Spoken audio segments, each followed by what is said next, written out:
I would like to invite up our two experts who are going to speak from the federal landscape about working waterfronts. I'll let you decide which one you want. Okay, I have Jeff Gabriel.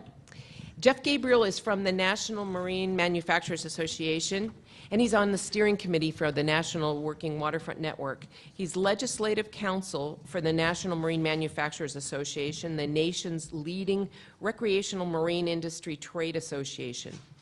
Over the course of Jeff's career, he has worked at a high capacity on Capitol Hill as well as in the private sector. He's worked as close advisor to former Senator Arlen Specter in the mid-90s and as legislative director for Congressman Chris Carney from Pennsylvania. Jeff's combination of experiences has provided him with knowledge of the many issues facing both the business community as well as federal policymakers. Jeff has a BA in political science from LaSalle and a master's in international affairs from George Washington and a JD from George Mason University, and is a member of the District of Columbia Bar. Kyle Molten is the field representative for Senator Chellie Pingree of Maine. Chellie Pingree was the first person to introduce a National Working Waterfront Act legislation. And Kyle has been working with her on that pretty much the whole time, and others in the room also have worked on that. You'll hear more about it. He's a field rep and located in Portland, Maine. Kyle works closely with the Maine coastal communities, particularly on issues surrounding the working waterfronts, fisheries, agriculture, conservation, and environmental regulations. He previously worked on legislative issues in Washington, D.C., while serving as a CNAS Marine Policy Fellow, including work on the Keep America's Working Waterfront Act, which is the bill that Chellie had introduced, of 2011, and it was introduced into the 112th Congress. Kyle studied marine science and fisheries at the University of Maine and holds a master's degree in fisheries and wildlife from Michigan State University. He studied and worked on natural resource issues in the Gulf of Mexico, the Great Lakes, Pacific Northwest, and of course his native state of Maine. So with that, I'm going to turn it over to the two of you. Thank you.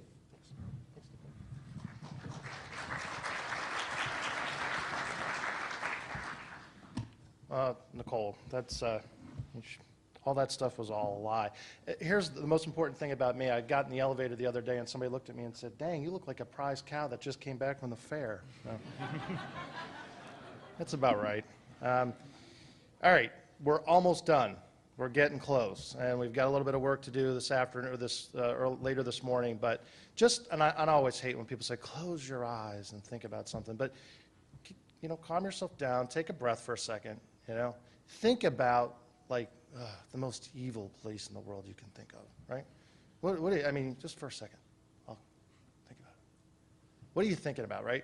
There's centipedes running across the floor, there are cockroaches everywhere, there are vampires and zombies, and there's slimy lawyers behind every lamppost, That's DC, right?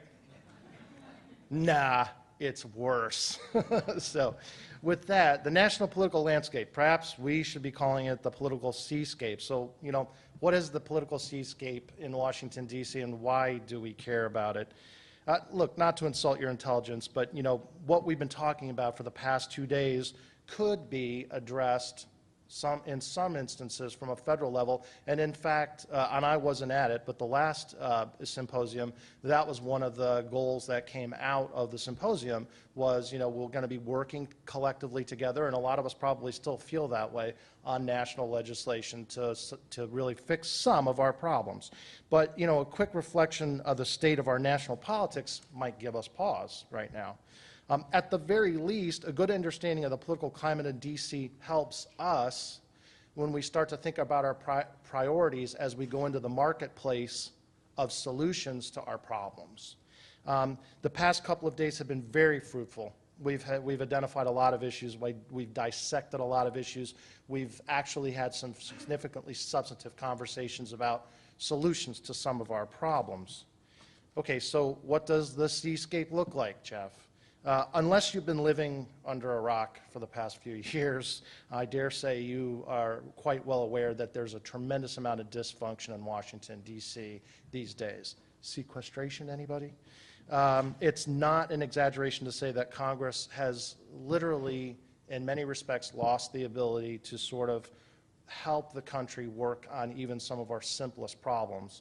And in the very recent past, we've gotten to the point now where Congress is actually self-inflicting problems on itself and on us, the people who sent them there.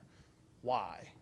You've probably heard a lot of pundits talk about this if you read about it in a bit of a political junkie. And, you know, these are just some of my observations. I'm really no expert, and I'm no better than a lot of the folks that I've met in the past couple of days. You know, this is a very bright crowd, and you guys are pretty politically attuned. But so these are my ideas. Some pundits feel this way. Some would disagree with me. But, you know, I'll leave it up to you to think about what, you know, why are we having such a problem in Washington, D.C., and why are we having a difficulty addressing some real substantive problems? Well, we have a divided government. All right? President Obama is a Democrat. He's a great orator, but even some of my Democratic friends who are very, very dyed-in-the-wool Democrats will tell you that he is not technically a very good governor, a governor in the sense of somebody that understands how to run the government. Now, there's reasons for that, and he's told the people, I came to Washington to change it. Always be very cautious when you hear a politician who wants to go to Washington telling you he's going to change Washington. One of two things is going to happen. He's going to be completely co-opted by Washington, in my opinion, and that actually may be beneficial to you because he might be able to get some stuff done for you, certainly under the old days, or you're going to have a situation where you really start to grind the gears of government trying to run against something that was put in place by the Founding Fathers and, quite frankly, not put together to work smoothly. The government was not designed to necessarily work smoothly at the federal level. It was designed to slowly plod along and listen to the people, the representative, the folks that they represent of what it is we should be doing as a nation. Okay, so President Obama is a Democrat. The Congress is divided itself, and the House of Representatives is Republican, and the Senate is Democrat.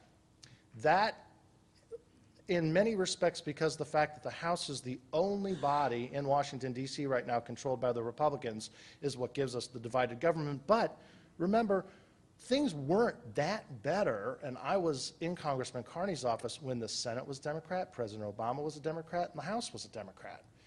There was a little bit of a different problem then, but it wasn't that much of a difference because of the fight, typically, the way that the Founding Fathers set it up between Congress and the President.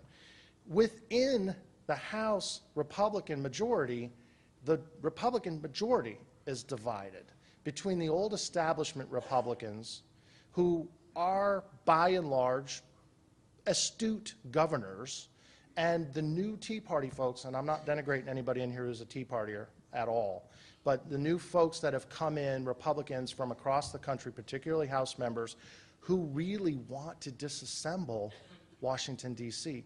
They really have a philosophy that government really doesn't do any good, and it should be devolved down to the states and from the states to the local levels, and quite frankly, if we can get the power back to the people, great. The danger in that is, and I've heard some of the conversations, I say, well, okay, what about the interstate highway system? That's not our problem. That's not the federal government's problem. And I scratch my head and go, I think it is. But that's kind of the mentality within the House GOP. So that really sets up a very difficult situation for Speaker John Boehner. And by dint, we have a ground the gears of legislation in Washington pretty much to a halt. Major topic in D.C. and around the country are fiscal problems. We do have a deficit and a debt problem, but it depends on who you listen to how great that problem is and how fast we need to fix it. And that is a real debate to have. Trade deficits are others, and then spending cuts and tax increases and all of that kind of fits in. And that's kind of what Washington itself is focused on constantly for the past couple of years. Debt deficit cut. Taxing, no, I don't want to tax you, you know, this, that, everything, while dams are cracking, bridges are falling in. Up in Minneapolis several years ago when the I-35 bridge fell into the Mississippi River up there in Minnesota and killed people. And, you know, these are real problems that are just sitting there, and it doesn't look like the infrastructure is falling apart. You'd go over that bridge every day, but when the I-35 falls in, you get a problem. So anyway, these are the kinds of things that are going on, and we're not addressing them because we're focused on these other things that are important. But you know, you add that to the divided government, we have a real problem. But that's not really a satisfying answer to why we haven't been able to get things done, because frankly, folks, like I said before, the Constitution set this up. This has been like this for years. Many folks who are older than I am, you know, were around during the Carter years and the Nixon years, and we had divided government. We had fights then too, but we got things done. So, all right, what were the old days like? Well, in the old days, at least from my experience, you know, there was always ideologues, you know, but the adults had control of the playground.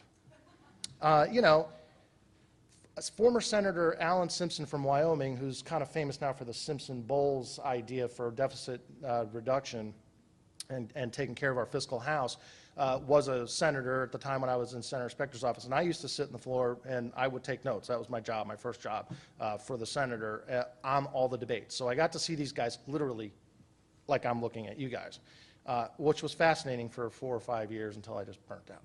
But Senator Ted Kennedy, many know Senator Ted Kennedy, or the name. These two folks could not have been more ideologically opposed, not even close. They loved each other. They were some of the best friends in the world.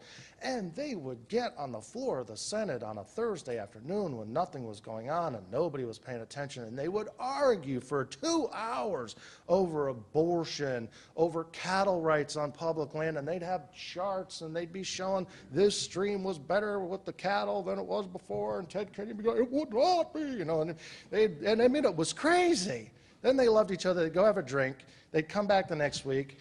Welfare reform would be on the floor. They'd argue and fight over 0.5% of that bill and agree to everything else, let it go through. President Clinton signed it, working with Newt Gingrich. And we get welfare reform that former Senator Daniel Patrick Moynihan, no shrinking violet in the liberal progressive movement, said this is probably very good for the country. And it was.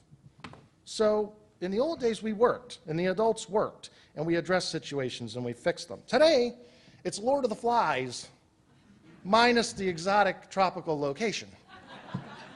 Or a better way to put it is, the adults have lost control of the playground, and some of the kiddies are real scary. So, okay, here's my sense of why Washington is also presently so dysfunctional, because I think it starts to get a little bit deeper into why, you know, sociologically, we're at the spot that we're at right now in the federal government. The GOP's divided, and I think you can, and again, some of the folks who are just slightly older than I am, because I'm getting up there, can remember when the Democratic Party, before President Clinton came in, using the progressive think tanks and really sort of picked the Democratic Party that was demoralized and divided in many different factions, and pulled it together and really gave it a purpose. That's kind of where the Republicans are right now. And so we're in that bit of a morass, like we were kind of, well, it's a little worse now for a good reason, and I'll get to it in a second, than we were during those Carter years. I remember the Carter malaise. We have very few moderates of either party left on the Hill, and they are marked for death by the parties. I mean, that is just, that's who I worked for. I'm a Republican moderate. They call me a rhino, Republican in name only, right? Because I happen to think that the government has a responsibility to public infrastructure, right? I mean, I'm fully in the Republican camp on the abortion issue and all kinds of things, and those are personal issues, and they had national debates and all that stuff. So we can argue about that. But we shouldn't be arguing about the things that government does. Good, strong defense to protect us. Protect our trade representative, our trade with nations across. Make sure we keep them fair when we're doing stuff. Make sure markets are open. Make sure our food is safe. Make sure we can get our goods to the marketplace. Those are things that government should do, and I don't personally happen to believe that we can do that without a fairly strong, robust local, state, and federal government, so I'm a Republican in name only. We've inherited a fiscal mess that predates the Great Recession. Now, the Great Recession made it explode, but we predated it, and the reason, in my opinion, that the GOP is divided right now is because the establishment, under former Speaker Denny Hastert, who I know, and Tom DeLay, who I've met, they talked out of one side of their mouth and spent money like a drunken sailor out of their other pocket. And so the new Republicans look at them and they want to take them out too. And so we do have a mess, and we do have to address it, and it will cause us as a nation to be thoughtful and think about how we're going to address this from a series of tax increases, which we did already have, and I'm sorry to the Republican, my friends that are out there, we had one just recently, to cuts that we're seeing and we saw prior to sequestration or sequester. There's a big argument, by the way, from a real, you want to be real smart when you go home, tell people, ask them, find out yourself, because I don't even know. What's the real noun? Is it sequester or sequestration? Believe it or not, there's like this little debate going on in the Beltway from the journalists. Well, what is the true noun of this? Well, anyway, have you been sequestered or is it sequestration? I don't know. There's been a steady erosion of the old regular order. We don't have earmarks anymore. Great, no more earmarks. Really? I mean, I question that, and I question that because if you go back and you take a look at the Constitution, the last I looked, the Congress was the one that had the power of the purse, not the president. It was set up that way. They don't want the president to sit there as a king to be able to do everything. They had to go back to the people's representatives to actually spend the money. That's their prerogative. The first sets of appropriations bills in the 1700s were all about lighthouses for all of us that do working waterfront. Go back and look at it. It's only 60 pages. It wasn't that big. And it was all earmarks. Put this lighthouse up in Maine on this point, do this, do that, do the other thing. That's what it was. Okay, so can it be abused, and was it abused, earmarks? Hell, yes. But we have a responsibility to hold them responsible, not to tell them they shouldn't be doing it. At any rate, earmarks were the grease that helped things like highway bills get done. Things like water resource development acts get done. Because I'm sorry, people, the Founding Fathers understood what we are as human beings. We're selfish. We care about our interests, not yours. I want mine. Well, I'll take care of yours, but you have to take care of mine. Okay. And that's the tension that's been put in there. And that's how we've been able to build a country that's the size of a continent and become the greatest economy and the greatest country this nation, this world's ever known. Benevolent, too, I might add. There's been a steady erosion of the earmarks. The freshman revolts. That's relatively new and unheard of in history, that freshmen would get elected to the House and turn around to the party leaders and bite them in the hand. That's unusual. And so that really starts to, Speaker Boehner, what is he supposed to do when his freshmen, which is a big majority of his people, are biting him in the hand and he can't get anything done? And here's my biggest one. We have a 24-hour news service that has to fill all that space, and it's become very fragmented with the types of new social media we have. So, you're a liberal, you listen to Ray Tremadow. You're a conservative, you listen to Rush Limbaugh or any of the nutcases on Fox News.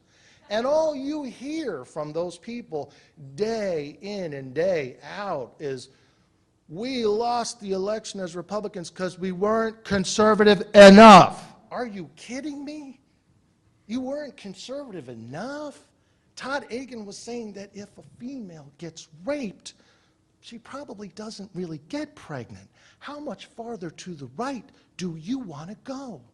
You're going to lose election after election after election. And the party establishment did an autopsy of this and said, we got to change our strategy, folks. We got to take a look at what we do as a party if we want to ever be, get back into the game here in the near future. So, and believe me, I have problems with my Democratic liberal friends on the left. I won't even get into that, because if you think that was loud, you should hear what I have to say about them. Okay, I painted a rosy picture here. Nicole, let's shed some tears and go have some beers. Lee Corso, not so fast, my friend. There are some silver linings, and there are some opportunities for us to move some positive legislation and some bills and take care of some of our issues that we care about. The states are where the game is right now, in my opinion. And some of what Washington is trying to do is to send some of the power back down to the states, whether they're doing it consciously or unconsciously. That's what's happening.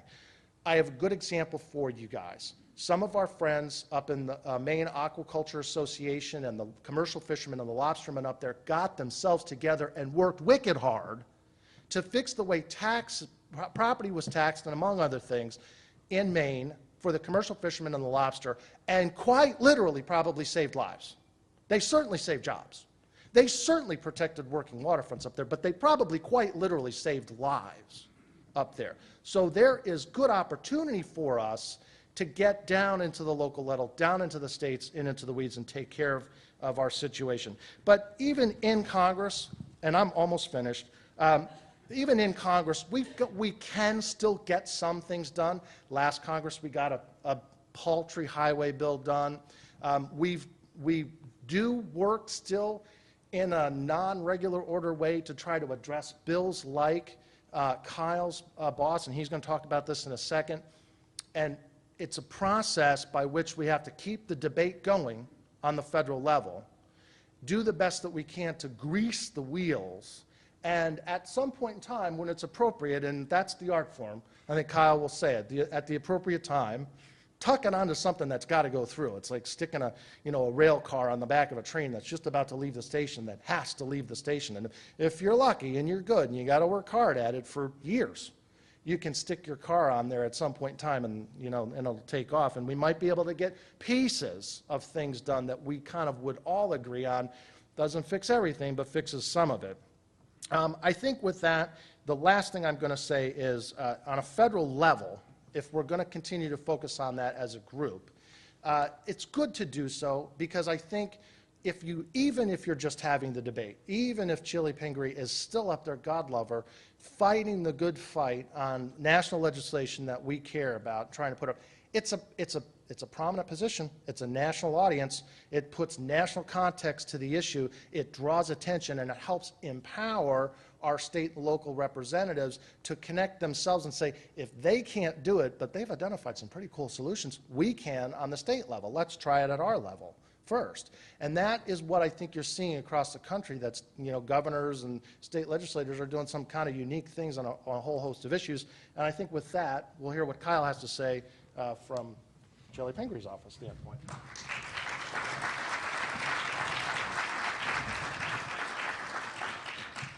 Thanks, Jeff, for that, and thank you all for being here today. I know a lot of you have been here a lot longer than I have. I was only here yesterday and still heard some really good conversations, but I imagine everybody in this room are the real go-getters, so this is where it really happens.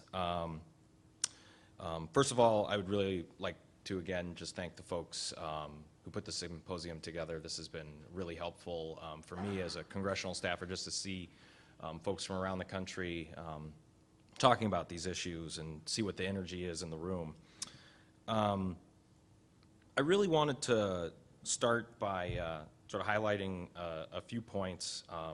First of all, I'm sure some of you have heard that my boss, Chellie Pingree, who represents the sort of southwestern coast of Maine, from Penobscot Bay down to the New Hampshire border and inland a little bit, and then the entire rest of the state is one other district, so I've only got two. But she was one of the first people to really ask for the development of a National Working Waterfronts Network at the last symposium.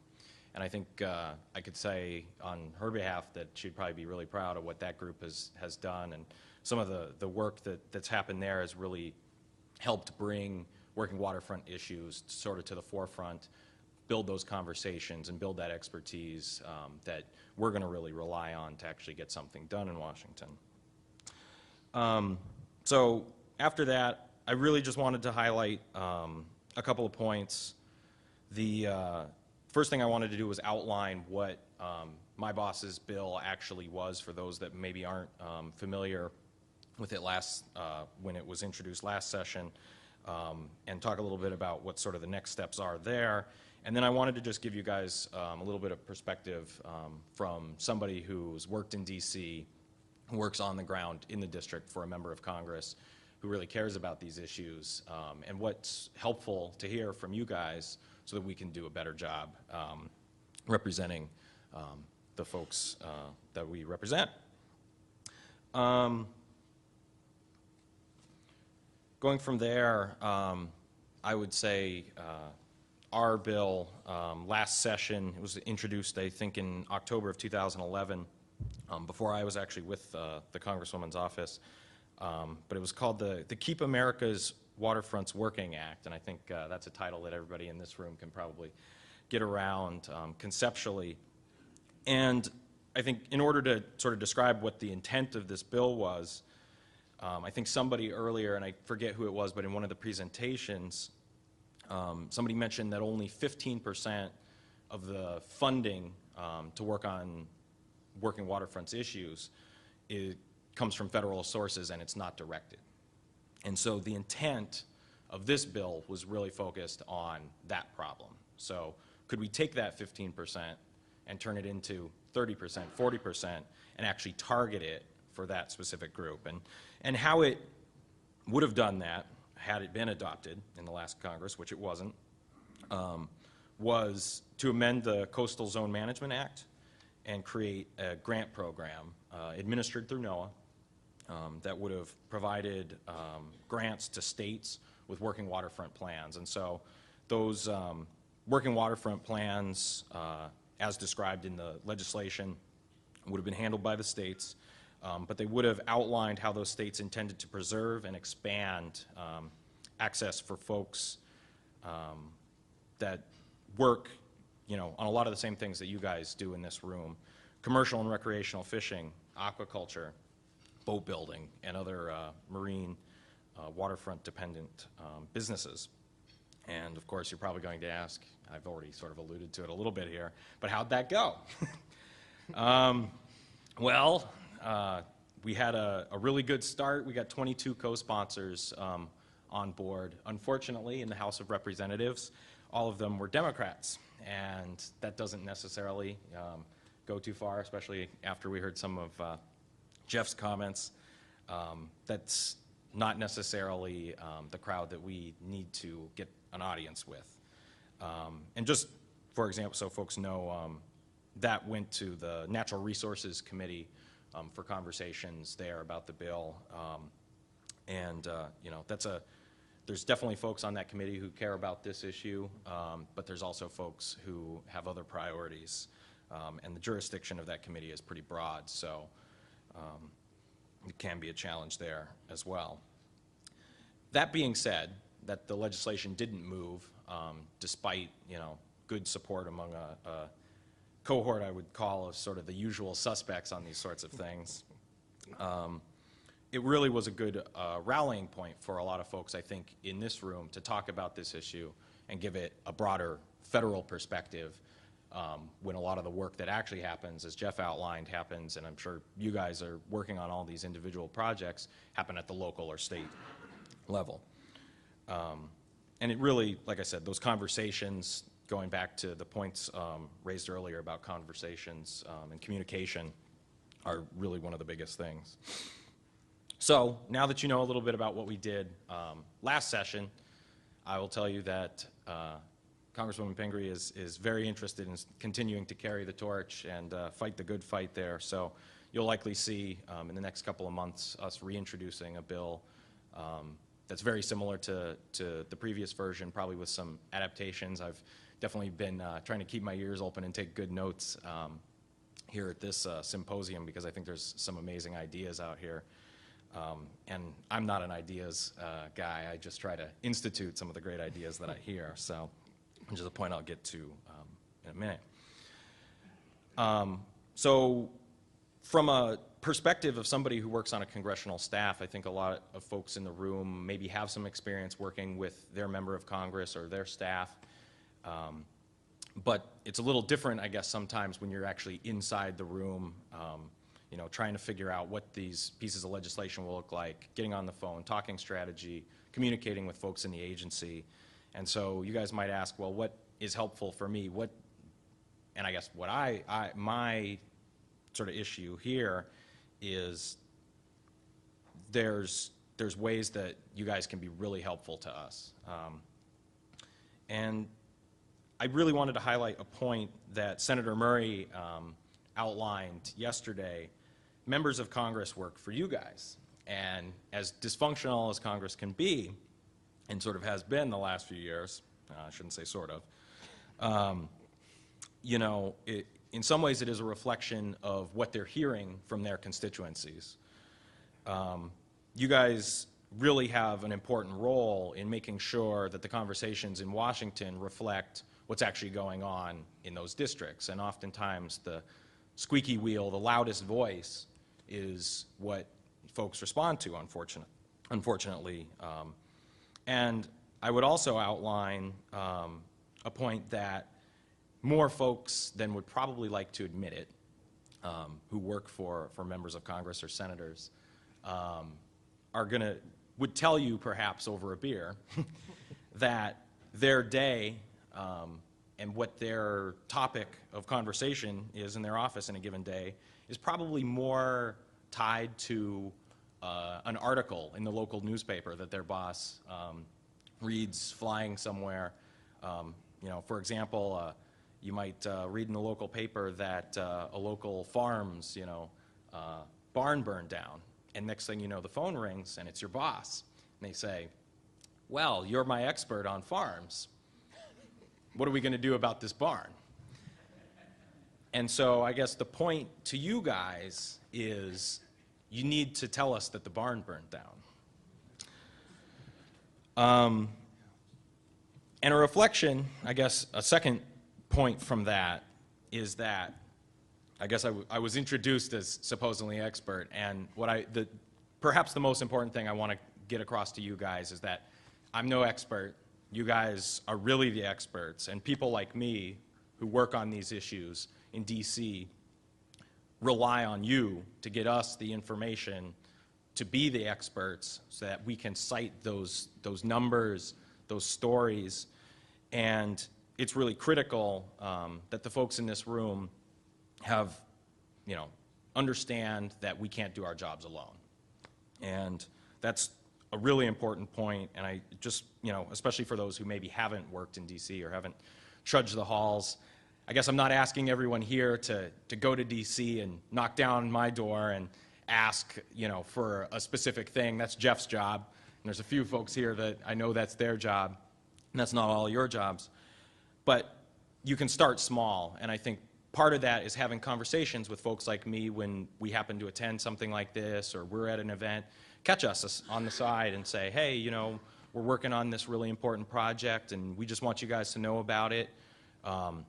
Reach out to us, share those articles, those newspaper, you know, clip something out and send it to us and let us know that there's a problem in your community, or else we can't even get started. You know, we can't get the ball rolling without knowing that there's an issue that needs work. I think I had some other points here, but that was really the big take-home.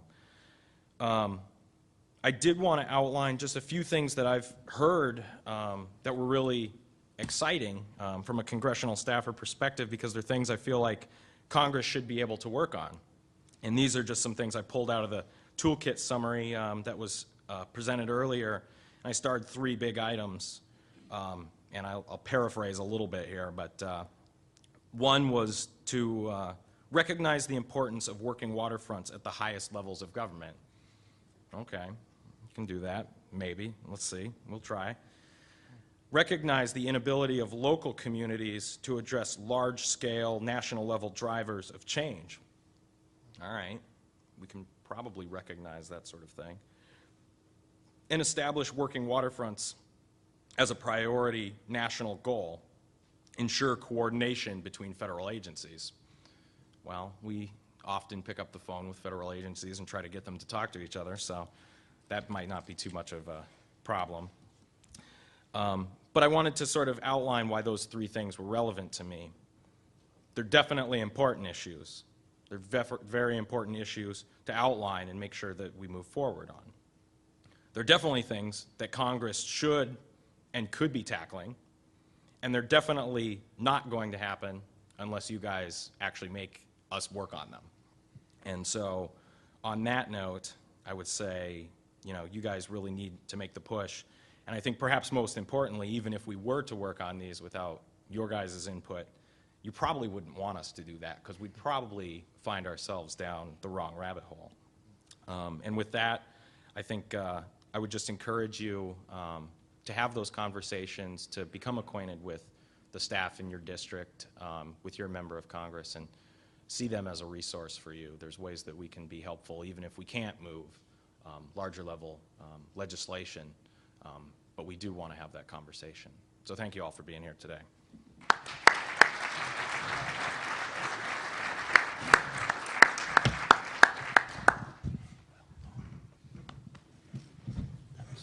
We have maybe a minute or two. Does anybody have any questions they want to ask for the speakers?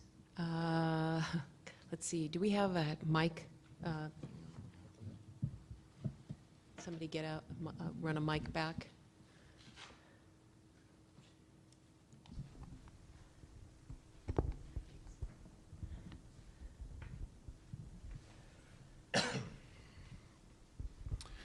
Thank you. Both of you gave very interesting presentations. Specifically for Kyle, you mentioned that Congresswoman Pingree's bill took the path of the Natural Resources Committee, yet you'd also described that committee as not having an ideal makeup for consideration and moving it along. Is there a better path for this next bill to consider that might have provide a better political chance?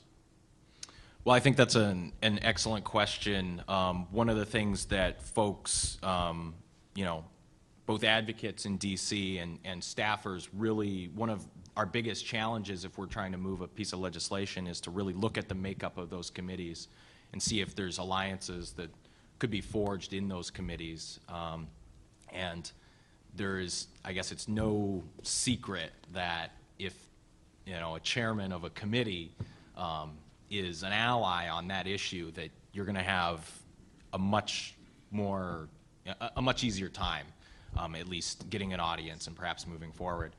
That being said, and something I probably should have outlined a little bit is, our bill only took one possible approach, and one of the things that I've heard in this room is different ideas, and maybe it's not a comprehensive issue that is the way to tackle some of those more specific issues, but there's definitely other approaches that could perhaps approach other committees.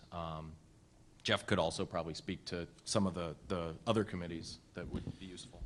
Well, I would say this, without sitting down and actually, that is the question, I think Kyle would admit, when you're writing the bill. The answer, and it's not satisfying right now, but the answer to your question to get you on the right track is, when a bill is drafted like that and it goes down to Ledge Counsel, I mean, this is in the weeds. Basically, this is what you're asking, believe it or not. Ledge Counsel is going to be the one that determines what committee of jurisdiction that bill's supposed to go to. So depending on how that bill is written, a real crafty legislator is thinking of how he's going to draft the bill to get it into this committee versus this committee versus this committee. And so, like Kyle said, in this next iteration, we may find ourselves hand-tied and back at the same committee. We may be able to draft it in a way that sort of can get it into a more favorable committee. But the larger point, and Kyle really did, an excellent job and is absolutely spot on, and that is those of us in the room that can advocate, and I know there are those in the room that can't, but those of us in the room that can advocate and that really care about this and will continue to work together as part of the Working Waterfronts Network need to look at the list of the members on the both Republican and Democratic side and any committee that bill gets to, and maybe already pre-massage some of those folks and get them into the front of the line before the bill is even completely, the ink is dry on it in some respects, so that you already have an audience when the bill lands in that particular committee's jurisdiction. We have time for one more question over here. Thank you. My question is more of a comment for Kyle. It was very interesting when you said that you have to tell us the barn is burning down. And speaking from an industrial working waterfront perspective, the barn's not burning down on the West Coast. We don't have, as I see it, and we'll talk more about this in the next session, but we don't have any pressing legislative issues that need to be addressed. We have regulatory issues, prescriptive regulatory problems, but that's really an executive problem. So it's very difficult. It's always been very difficult for us who are advocating on behalf of this industry to kind of get something that we need from you. My second comment is that you said that the 22 co-sponsors of your bill, your National Working Waterfront bill, were Democrats. You couldn't get any Republicans. Well, I look at the West Coast, and the first waterfront Republican that we have from Bellingham all the way down is in Orange County. So that makes sense to me that they would be Democrats because the Democrats represent the working waterfront on the West Coast. However, at least on the industrial side, I would say most of those involved in working on the waterfront in the commercial fishing and maritime industries would tend to be Republicans. They're small, independent business owners. So there's another dichotomy there that would really need to be addressed. Definitely. I think those are really good comments, and I would say that perhaps if the barn isn't burning, it's maybe smoldering. And so, you know, sometimes a little more proactive work on some of these issues is really what needs to happen, and it's always easier to put out the fire when it's just a smoldering pile of hay than when it's a fully engulfed barn. So just to stick with the analogy, but and I think what you're talking about speaks really to some of the regional issues here that are embedded in this national conversation, in that there are places where the working waterfronts issue regionally, the barn is already burning, and that's one of the things we saw in the Northeast, and the things that happened in the state of Maine were because there were some folks that were literally on the edge of losing their businesses, losing access to the waterfront, and so the coalition that was put together there was really able, again, just staying with the example, to really take that message to their legislators at a state level, and obviously it was heard at a federal level as well. So even though some of those regulatory and executive type changes maybe aren't a fully engulfed barn, there's definitely, it's worth having that conversation. So. No, I fully agree with Kyle. I mean, that's perfectly stated. Okay, we're going to make a transition now to the plenary panel.